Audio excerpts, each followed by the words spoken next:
What up? Is your boy T-Man Reaction. Today's Wrestling Wednesday. So about to do a video I came across via because of Kicking and Raw shit. I know I watched some videos that Kicking and Raw's reaction. Watch, I understand. But anyway, this one is Lost Art of WWE interest and stuff. So, one thing about wrestling is the interest makes the wrestler at times as well too. Whether you're a superstar or even a low tier wrestler, the interests always be memorable as well too. A lot of folks feel like a lot of interests these days are not as memorable as they used to be as well. Like, you know, folks feel like the music's too generic, there's no big Titan found, no big presentation. There's some who still got some good interests as well too, Waterface or even Hill, but there's, for most of the time, it's not as great as it used to be in the alt one. Don't like the Attitude Era, the Russo Aggression Era, hell, even during the New Generation and even the Golden Era as well too. Hell, to be honest, even on PG Era. But anyway, without further ado, we'll check this video from Wrestle Fun, the loss of a WWE interests. Let's get it. I need to tell you about the moment I realized WWE had broken something fundamental. It's January 2026, Royal Rumble. I'm sitting in my living room, trying desperately to do something that should be automatic.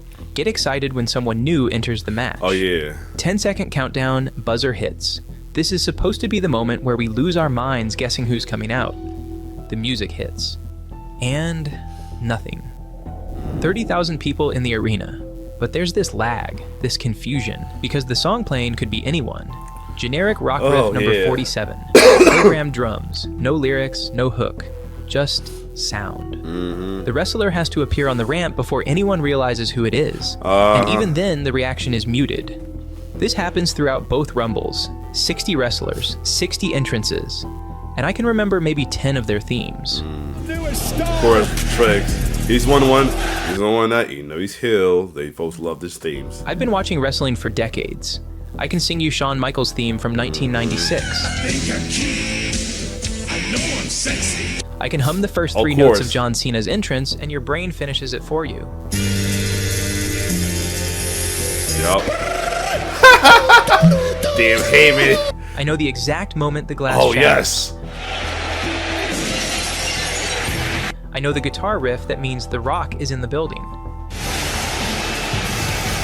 But in 2026, WWE's entrance music has become algorithmic white noise. Music designed by formula, optimized for nothing in particular, memorable to no one. Here's what I mean. I'm going to describe a WWE entrance theme. Tell me whose it is. Heavy guitar, programmed drums, tempo around 140 BPM, no lyrics. Opens with a vocal shout that might be the wrestler's name or catchphrase.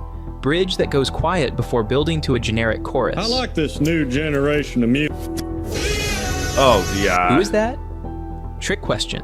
That's 90% of the roster. Damn. For years, I thought this was just how things were now. That WWE had evolved past memorable entrances. That maybe I was just getting old and nostalgic.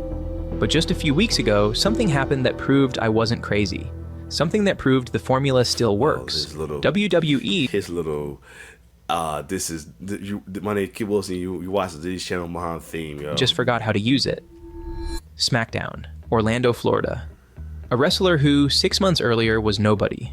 One half of a comedy tag team whose job was losing matches in entertaining ways. Then his partner suffered a possibly career-ending neck injury, leaving him alone. Directionless, with no character, no clear future. Watch what happens next. The following contest is scheduled for one fall. Introducing... Listen to that. Kit Wilson. The crowd is already singing along, and this is his first televised entrance with this gimmick. The Titantron shows actual video content, animated graphics, stylized silhouettes. He's another one that's a heel, but they like the theme. But at least, unlike Trick, he won't give the heel. But other than that, they love seeing him get his ass beat, especially by Oba. Not just his name in a generic font. Kit Wilson became the most unlikely star, not through years of careful booking or elaborate storylines, but because of an entrance that made people believe.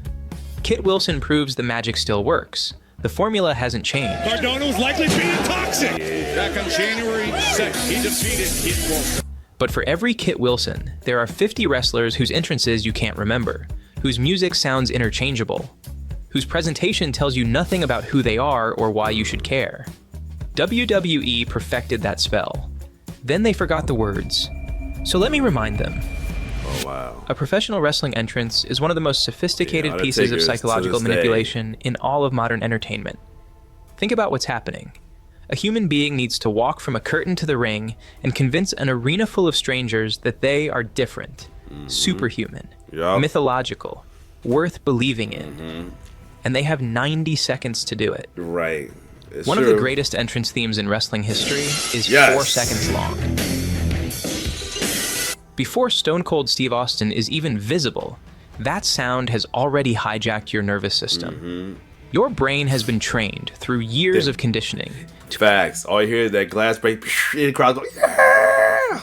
to associate Yup. that sound with Even on the old school Attitude game, remember there was words on the Attitude. They did when they I always love it though, especially when they had that on the Raw thing, the Raw arena. They have the glass break one because you had the Raw arena and you had like the house arenas. The Raw arena, the glass break, and then he comes out. The break glass entrance like he did on one of the pay per view was a love, and he come out chaos, with with violence. violence, with the absolute certainty Yup. that someone is about to get their ass handed to them Yup. and all hell is about to break loose. Jim Johnston, Johnston. WWE's composer from Why had this man been inducted to the Hall of Fame yet, man? For real. 1985 to 2017, understood something fundamental. He was writing identity. Johnston would study a wrestler's psychology and compose music that communicated their entire character in the first 8 bars. The Undertaker's funeral dirge, Yes. Bret Hart's melancholy guitar, Shawn Michaels' triumphant fanfare. Yup. Each one was a complete character study, compressed into 3 minutes. Facts. Listen to The Undertaker's theme. Of course. It's almost nothing.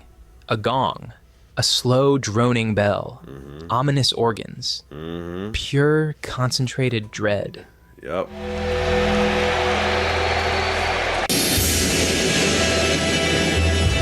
Johnston trusted that you were smart enough to fill in the gaps. Yup. He gave you the musical equivalent of an empty graveyard and let your imagination do the rest. Survivor Series 1990. He made his debut. A 7-foot creature emerges through the curtain, and that gong echoes through the arena like a death knell. The Undertaker hadn't Although he had like a little slightly older version of it, but still. cut a promo, hadn't won a match, hadn't explained his character, but everyone knew what he Yep. was. The music told them. Edge's theme does the same work. You think you know me? No way. You gotta be kidding me! That opening riff communicates danger before Edge is visible. Yup. The lyrics kick in. You think you know me, and the music tells his story. Deception, betrayal, everything before he takes a single step. Or Chris Jericho, the countdown. Not gonna lie. Every single Edge theme he had, the first one, the second version of the first one, and then the Rob Zombie one, and of course the Melingus one, always been bangers, y'all, for real. On timer. The course. anticipation building. Are you kidding I'm wondering if we're going to hear this Saturday. me? Is it really? That'd be crazy. explosion That'd of be crazy if we hear that this Saturday. Sound. That immediate pyrotechnic punctuation. It trained your brain to associate Jericho's arrival with chaos, with something important happening, with the show getting better the moment he appeared. Johnston understood that wrestling was about belief, and music was the fastest route to making you believe. In 2020, WWE's music production was handed to Def Rebel, and to be fair, they've created some genuinely good themes. Rhea Ripley's music sounds Yup. like impending violence. Fastly. Roman Fast. Reigns' tribal chief course. theme builds aura. Well, it's But for every hey, success, 'cause, you there know, are 15 interchangeable trap-influenced beats that sound like they were generated by an algorithm trained on aggressive workout playlist data. They're loud, they're busy. They have someone low key is fact when he said that though. The way he said that is low key facts though. They like some good workout music itself too, but at the same time doesn't like as much of a standout. Some are kind of memorable, but it's not as standout. shouting the wrestler's name in the first 5 seconds, because the production team knows the music isn't distinctive enough to identify the character on its own. Right. Tippy time, yeah. That's pure panic. An admission that your music can't do its job. Johnston never needed to shout names. You knew it was Kane because the music sounded like industrial machinery you already know grinding human Ross. bones. I know Ross track that. You know he's going off on his favorite theme. You knew it was Jericho because of that chemical. countdown and explosion. Def Rebel is being asked to create content. Content that works in 30-second highlight packages. Content that fits on video game soundtracks. Content that adheres to the WWE brand rather than individual personalities. That's a philosophy problem. Before this, wrestling entrances used cartoon graphics and static logos. The Titantron changed. The other thing is like kind of missing though. The Titantron was something very unique as well too, especially something you pick in the video game as well too. And you can see on YouTube now it's like just the name and the music. That's it. The game. Suddenly, you were watching a wrestler's movie. It's like now a lot of the people in the main roster got like the same kind of like Titantron and everything like they had NXT. You know, NXT for a while, folks had the generic names, but some had the iconic themes about it, but they still had generic name intros. Titantron down at NXT, but now it's like they come to the main roster as well too. The screen showed highlights of their victories, symbolic imagery, close-ups of their face. Storytelling compressed into 90 seconds. Think about The Undertaker's entrance during his peak. The lights drop, the arena plunges into darkness, and on that massive screen you see lightning striking graveyards, coffins opening, souls ascending. The Titantron showed you his world. Stone Cold could destroy reality itself. The glass shattering proved it. The Rock had electricity crackling around his name. Triple H's entrance was a coronation ceremony. These people were concepts. The entrance was where those concepts became real. Most modern entrances look like this. Wrestler's name appears on screen in their designated font. Maybe a color wash. Maybe some generic motion graphics. Efficient branding, but efficiency is the death of magic. The Titantron required production teams to edit video packages for every wrestler. The other thing too, you don't it see required planning, creativity, and investment. Teams more either. It said, this person matters enough that we're going to give them their own visual world. When WWE abandoned comprehensive Titantrons, they sent a message that most of you don't matter enough for us to care. That's something to think about. That is something to think about as well too. We come to this as well, and they have a lot of people feel like that's what they feeling with wrestling right now, especially with WWE, man. So yeah, something to think about as well too. Pyrotechnics serve one purpose. Yeah, they transform moments into events. Not that many people have pyro. You know what I mean? Of course, you know the big players, but some back then, some of them not so the mid card, even the low card had some kind of pyro. They're the exclamation point that makes your nervous system spike and tells you this is important. Batista's entrance is the perfect example. The slow walk, the sudden stop, arms raised in the machine gun pose. And then, boom, the pyro explodes behind him in perfect sync with his gesture. That pyro fundamentally altered the psychology of the arena. Yeah, man. It transformed the character from wrestler to unstoppable force. Shout out to Member The same principle applied to Goldberg. Of course! The power of sparks raining down as he emerged from backstage turned his entrance into a spectacle of raw power. The pyro elevated these characters to larger-than-life entities. Of course, Kane. WWE spent $5,000 to $30,000 per episode of Raw on pyrotechnics.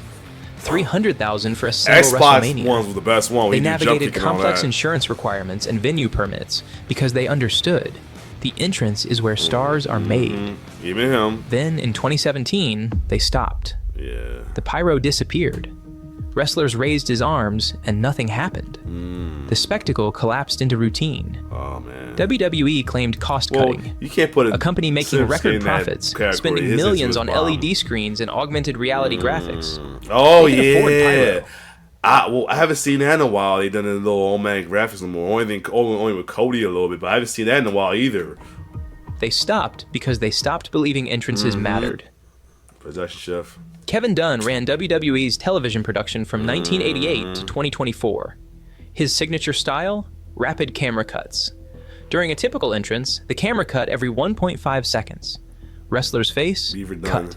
Crowd, Here's cut. the thing, Beaver Dunn may have been whatever, but he did have some good. He did good in wrestling. Titantron, cut. It would come to Wrestler's like, boots, cut. With the camera Rapid cuts destroy atmosphere. You can't establish presence when we never see the wrestler for more than 2 seconds. Compare The Undertaker's entrance from 1997 to 2017. In 1997, wide shots. You see him emerge from darkness. You watch him walk, slowly, methodically, toward the ring. The camera trusts the visual is compelling. By 2017, that same entrance is fragmented. Face, cut. Hand, cut. Crowd, cut. The mystique is gone. Oh, I see what you mean. What should feel like a supernatural entity manifesting feels like a music video directed during a panic attack. In 2008, WWE transitioned to HD television. The old sets with physical props, the giant fist for WrestleMania X7, the elaborate structures giving each show unique identity, all had to go. In HD, they looked cheap. So WWE replaced everything with LED screens. Every surface became a massive LED array. In theory, unlimited creative possibilities. In practice, WWE got lazy. Instead of creating unique visual environments, they displayed the wrestler's logo, maybe some motion graphics. Every entrance looked identical. The gothic. That's true, by the way. It's like now you make your own character. It's a lot of work to get, or a theme entrance. You gotta make it's a lot of work to make the entrance. You gotta put the LED on this and that. Yeah, architecture for Undertaker, the chain link for John Cena, the elaborate throne for Triple H, all replaced by sterile LED canvas. Wrestling became globalized. It lost specificity. Cody Rhodes returned to WWE at WrestleMania 38. His entrance was a masterclass. Cody appears on an elevator platform rising from beneath the stage. As he ascends, pyro explodes. His theme, Kingdom by Downstate, which he brought with him from his independent wrestling days, hits its iconic "Whoa" hook.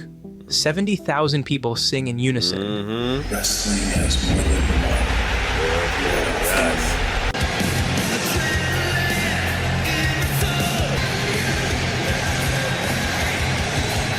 This entrance works because it's patient. Cody doesn't rush. He stands on that platform and lets the moment build. Facts. It's invested. This is WWE why report. I don't get why people hate this man so much, especially say you know no aura. Look at his theme, man. It's just theme itself is just aura. Why do people just downplay him so much? Reportedly spends more on Cody's entrance than any other wrestler. It's participatory. The "Whoa" sing-along transforms the entrance from performance to ritual.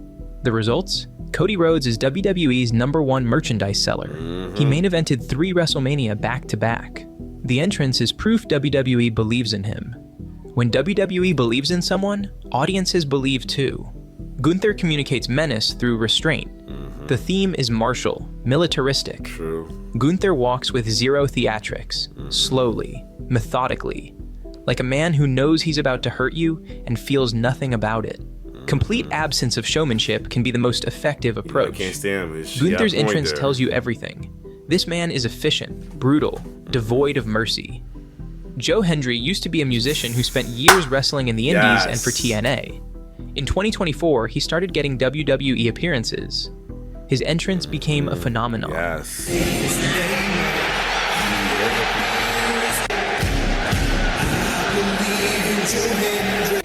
He took NXT by storm late last year, as I mentioned. His theme, I Believe in Joe Hendry, simple, direct, catchy.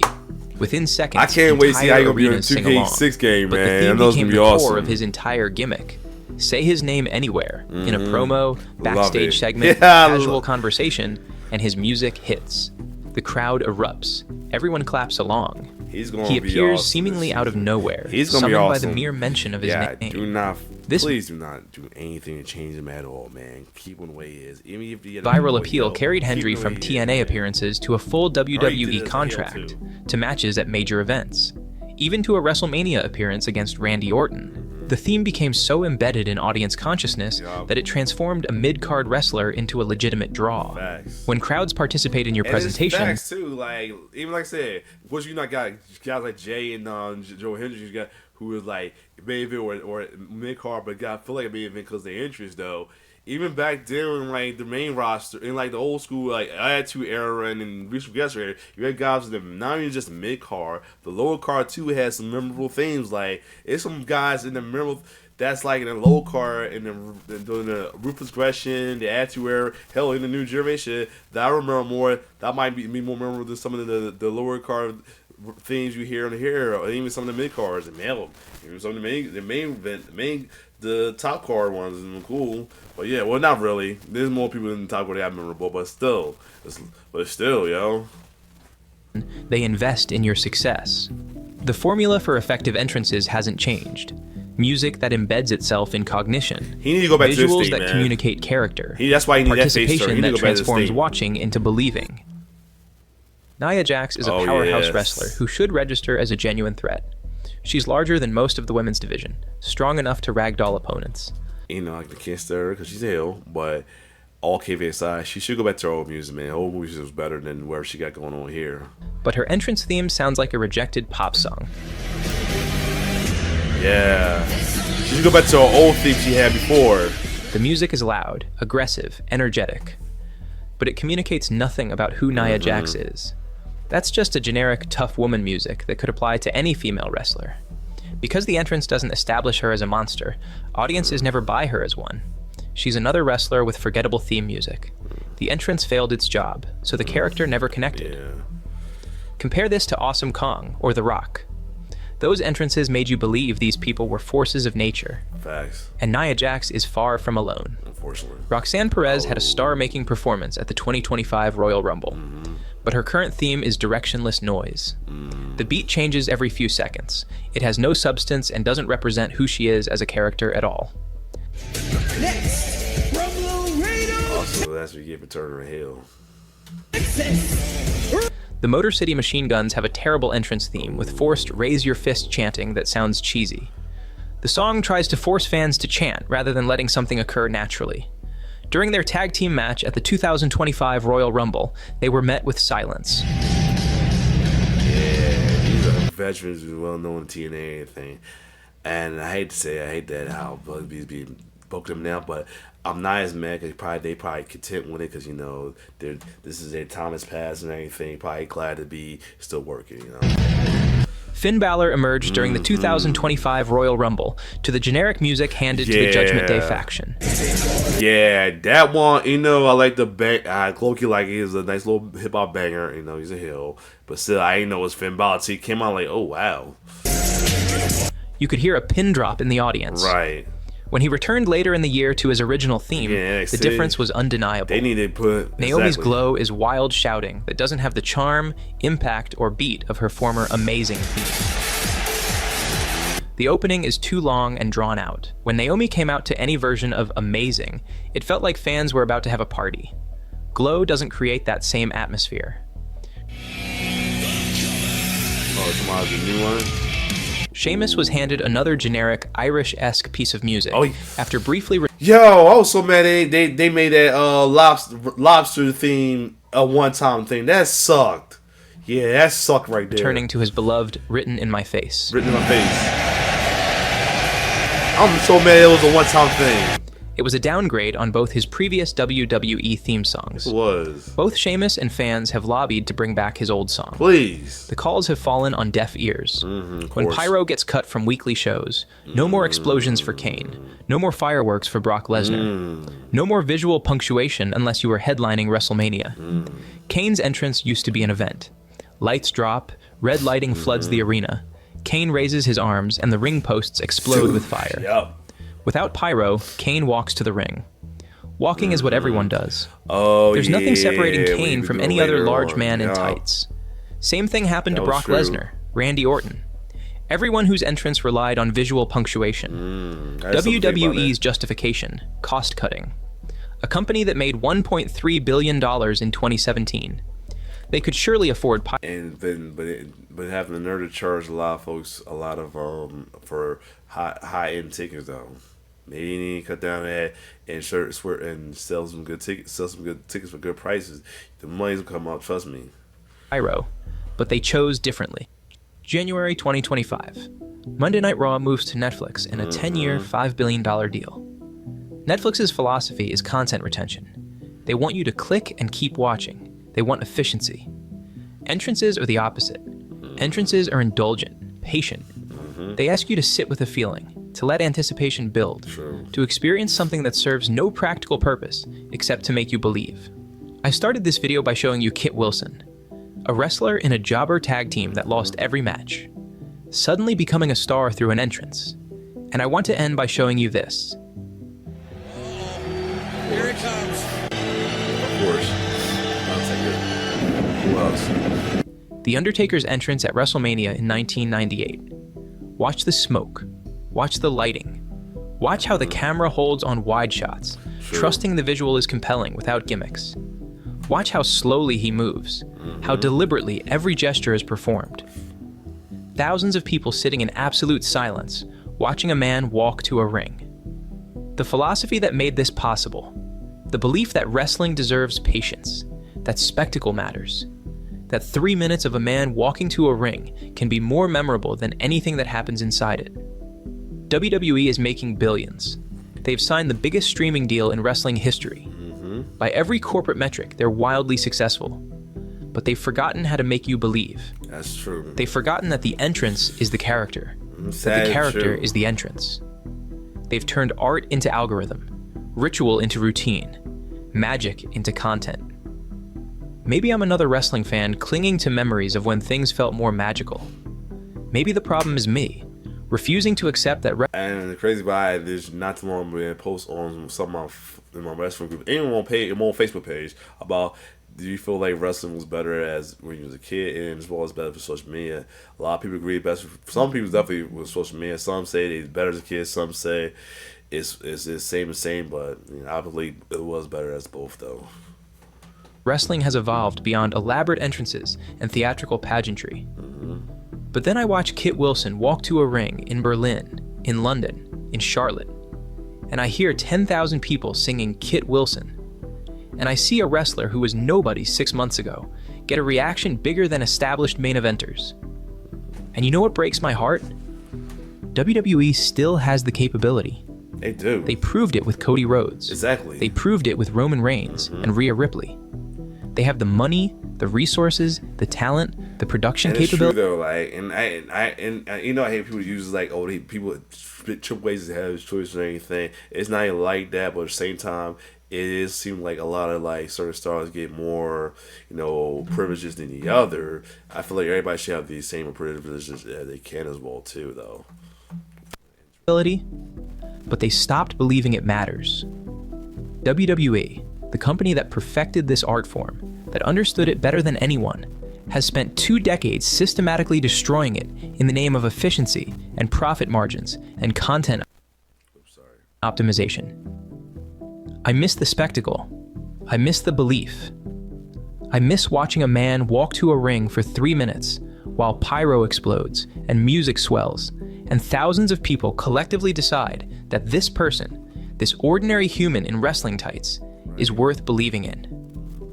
And I hope, God, I hope, that someday, someone in that company will watch the likes of Kit Wilson or Joe Hendry get that reaction and remember what they used to be able to do. Remember that wrestling is magic, and magic takes time. Thank you. Yeah, this was a good video to watch as well too. And the thing about it though, like, and what he said and everything was pure facts though. Not mean, regardless of anybody alignment, anything was going on. Wrestling themes and interests make wrestling. It's really the big part of wrestling as well too. If you don't remember the wrestler itself, you'll definitely remember the theme as well. Now I will say that as well too. There's people I remember their theme more than their matches, mainly with the mid card and lower card as well too, and especially in the Ruthless Aggression era as well too. But nowadays you barely remember some of their matches. You don't remember their themes no more. Like, that's one thing about wrestling, it's gotta be something that's memorable, And other than that, I hate to say it, but this is true, man. Hopefully things get better. WWE has got a chance to wise up. They've been down this route before, where they have a down period. So hopefully this time it doesn't turn to another. It don't become a continuous down period. They wise up like they always do. Other than that, it's your boy T-Bear signing off. One love.